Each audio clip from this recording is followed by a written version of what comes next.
Well, I'm excited to talk about interest groups. The concept for interest groups was actually started back in the early 1990s. We were inspired by Howard Gardner, who actually came to visit our school, and his theory of multiple intelligences. So that would be musical, visual spatial, linguistic, kinesthetic, the interpersonal, the students working together and collaborating together. And then the intrapersonal, where they would reflect on their learning and journal about what was happening. We try as best we can to include all of those different intelligences. We wanted to provide a time in the weekly schedule for students with common interests to work together, providing opportunities for students to learn in many different ways. Quite a bit of interest groups is connecting with the community or with the families at Spectrum School.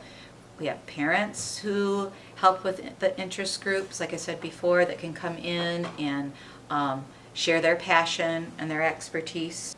To get started, teachers need to find out, what do the kids actually want to learn about?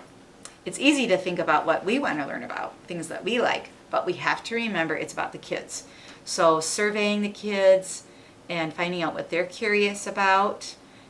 What do you wonder about? Making a wonder wall, maybe. A lot of different ways to find out. Noticing the books that they're reading and the things that they want to do during their project time and their work time.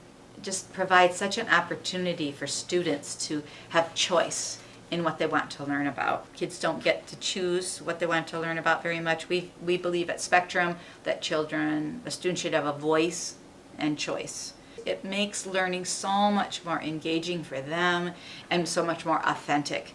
So some topics that we've had over the years have included marine mammals with a behind-scenes field trip to the Shed Aquarium, woodworking, and I'm not an expert on woodworking, so I was lucky enough to have a parent come. We collaborated together and it was a lot of fun. We've had a Greek mythology interest group. They even went on a field trip to Greektown in Chicago.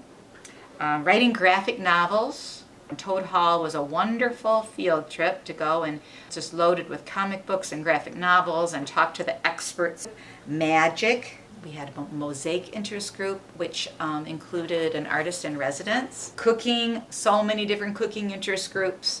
One interest group even collected recipes from the Spectrum families and published a cookbook, which was for sale and was a nice little fundraiser. Candy interest group, super popular. So many science experiments that we did with candy. Service learning has been very important too. We have a lot of different organizations that we've connected with in the community. Pets, very popular. Of course, sometimes we've had the pets come and visit. Aviation, going to the Poplar Grove Airport. We had a parent who's a pilot who helped with that interest group. A former student who's a cinematographer. She was inspired by an interest group where they visit a site where a film was being made, and she never forgot that and decided that's what she wanted to do. A photography interest group. We have a parent who's a professional photographer who came in and helped to teach that interest group. Because we're not experts on these things. We need to find the people that can help us be accurate in what we're teaching the kids. So those are just a few over the years that just have been really fun. We get these ideas together. The teachers sit down and talk about what the choices should be, making sure that they're balanced and between a variety of topics, variety of age groups, because it's put together into a menu that students take home, look over with their families, and there'll be a description of each interest group, what to expect, what kind of field trips are happening, and then the menus will come back. We'll put the kids into groups, and then we're ready to go. Once the kids get there, then we start to talk to them find out, what do they know already? What questions do they have? How do they want to learn about these things? They often have ideas that we never even thought about. We have begun to have interest groups last one full week, Monday through Friday, all day, every day. You get to learn about that one topic, and that's very exciting. It's a different schedule, different change of pace, and we need that during the school year. We need to have something that's just a little different, a little special, and the kids really look forward to it.